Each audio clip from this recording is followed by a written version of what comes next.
چاند ہمیشہ زمانے قدیم سے انسان کا خصوصی توجہ کا مرکز رہا ہے اور اس کے متعلق طرح طرح کے قصے اور کہانیاں تاریخ کا حصہ رہی ہے، مگر گزشتہ صدی میں بہترین ٹیکنیک اور مواتیات کی بدولت انسان چاند کی تسخیر کرنے کی کوششوں میں تیزی آ گئی ہے۔ لیکن 1950 سے لے کر اب تک چاند کو تسخیر کرنے کے لیے جتنے بھی مشن امریکہ اور روس نے بھیجے تھے وہ تمام چاند کے سامنے والے رخ یا روشن والے رخ تک ہی رسائی حاصل کر چکے ہیں، مگر شاید بہت کم لوگ ہی یہ جانتے ہوں گے کہ چاند کا ایک تاریخی حصہ بھی موجود ہے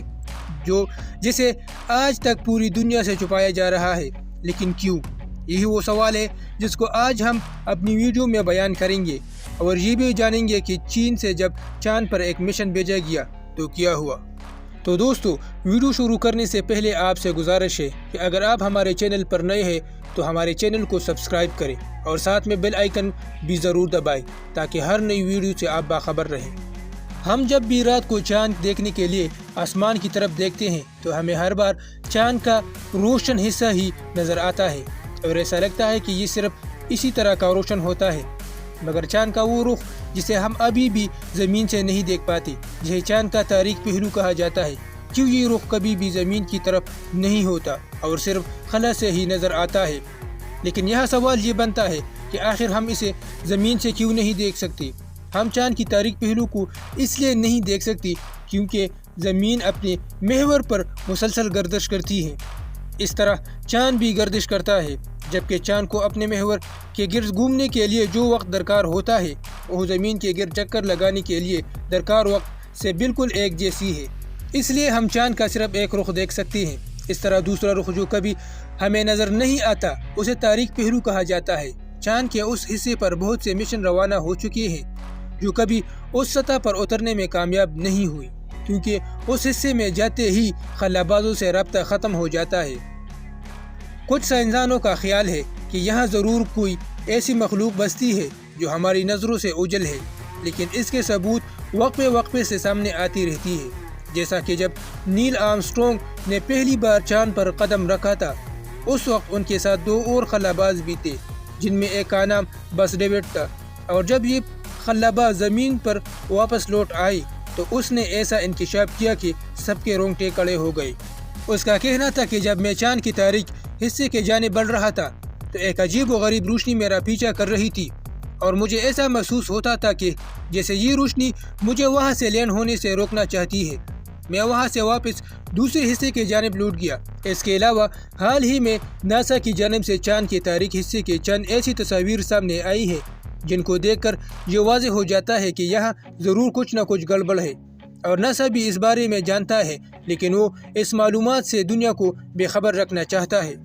چین اب تک خلا میں کئی انسانی مشن بھی بھیج چکا ہے، اگرچہ گزشتہ برس تکنیکی خرابی کی وجہ سے چین کا خلائی مرکز بھی تباہ ہو کر زمین پر آ گرا تھا، مگر ابتدائی ناکامیوں کے باوجود بھی چین کی خلائی تسخیر اب تک بلند ہے، اور گزشتہ ماہ چین نے چاند کی تاریک حصے کی جانب اپنا مشن روانہ کیا جسے چونگ ایپور کا نام دیا گیا تھا۔ جب چین کی یہ خلائی گاڑی چاند کے مدار میں داخل ہوئی تو اس کی کامیابی کے امکانات بہت کم تھے، کیونکہ چاند کے جس حصے پر وہ لینڈ کرنا تھا وہ زمین سے بہت زیادہ فاصلے پر ہے، جس کی وجہ سے زمین سے چاند تک رابطہ کرنا ممکن نہیں ہے۔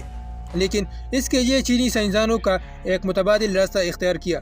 اور چاند کی گردش کرتے ہوئے ایک مصنوعی مواصلات سیٹلائٹ کے ذریعے اس خلائی گاڑی سے رابطہ کرنے کے لیے منصوبہ بنایا گیا۔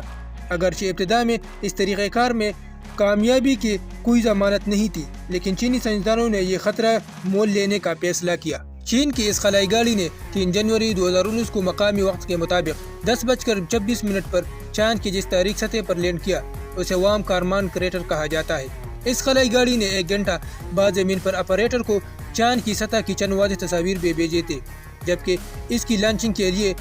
چین نے 3EV راکٹ کا استعمال کیا تھا۔ یاد رہے کہ انسان کی پہنچ سے دور چاند کے اس تاریک سطح کو خاموش مقام کہا جاتا ہے، کیونکہ یہ حصہ اب تک زمین سے پہنچنے والی سگنل سے بچا ہوا ہے، اور اس وجہ سے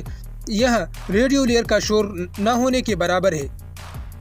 چینی سائنسدانوں کے مطابق جنوبی قطب پر واقع جس کریٹر پر اسپیس کرافٹ نے لینڈ کیا وہاں چاند کے اندرونی سطح کا مواد مینٹل موجود ہے، جو زمانے قدیم میں کسی سیارے سے ٹکراؤ یا شدید دھماکے کے باعث باہر آ گیا ہوگا۔ لیکن اس منٹل کا تجزیہ کر کے ماہرین یہ معلوم کرنے کی کوشش کریں گے کہ چاند کے اندرونی سطح میں کس طرح کے مادے پائے جاتے ہیں اور اس کی اوپر کی سطح اتنی پتلی کیوں ہے۔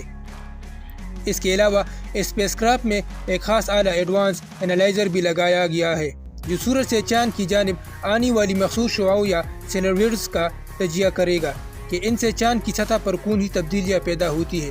ایک عام اندازے کے مطابق اسپیس کرافٹ میں سب سے اعلیٰ کیمروں سے حاصل ہونے والا پہلا ڈیٹا 11 اپریل تک آپریٹر کو موصول ہو جائے گا،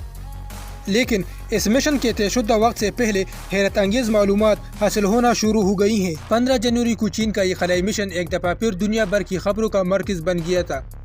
جب چینی سائنسدانوں نے اعلان کیا کہ اس خلائی گاڑی میں ایک ایکو سسٹم میں محفوظ پودا بھیجا گیا تھا جو چاند کی سطح پر نشوونما پا رہا تھا۔ اس خبر نے دنیا بھر کی کمیونٹی سمیت عام افراد کو شدید حجام میں مبتلا کر دیا تھا کیونکہ انسان نے پہلی دفعہ زمین سے باہر زندگی دریافت کی تھی، مگر بدقسمتی سے چاند کی سطح کی شدید درجہ حرارت کی وجہ سے پودا ختم ہو گیا۔ کسی بھی جگہ طویل عرصے تک قیام کے لیے سب سے اہم خوراک کا مستقل بندوبست ہے، اس لیے سائنسدانوں کی پہلی کوشش یہ ہے کہ وہ چاند کی سطح پر کچھ سادہ سبزیاں اگا سکے جنہیں خلاباز اپنی خوراک کے طور پر استعمال کر سکے۔ چینی سائنسدان نے جو ایکو سسٹم مشین تاریخ کی سطح پر بھیجا تھا اس میں مٹی، بیج اور خمیر شامل تھا، مگر یہ سب بہت جلدی ختم ہو گئی۔ اس کی اصل وجہ چاند کے ماحول اور درجہ حرارت تھا۔ اگرچہ اس درجہ حرارت کو مصنوعی طور پر مناسب رکھنے کے لیے انتظامات کیے گئے تھے، مگر 200 گھنٹے کا وقت پورا ہونے سے پہلے ہی یہ دم توڑ گیا۔ اگر سائنسدانوں کا یہ تجربہ ناکام رہا مگر ای4 کے مشن میں شامل دیگر تجربات پر کام جاری ہے۔ امید ہے کہ اگلے چند ماہ میں چاند کی سطح اور ماحول کے مطابق مزید معلومات سامنے آئے گی۔ دوستو، چین کے ان اقدامات سے ثابت ہوتا ہے کہ چین اپنی خلائی مشن کے لیے بہت بلند عزائم رکھتا ہے اور اس کے سائنسدان اپنا خلائی پروگرام امریکہ اور روس کا ہم پلہ لے جانے کے لیے دن رات کوشاں ہیں۔ امید ہے دوستو یہ ویڈیو آپ کو اچھی لگی ہو۔ کمنٹ سیکشن میں اپنے رائے کا اظہار ضرور کریں اور ہمارے چینل کو سبسکرائب کرنا نہ بھولیے گا۔ شکریہ۔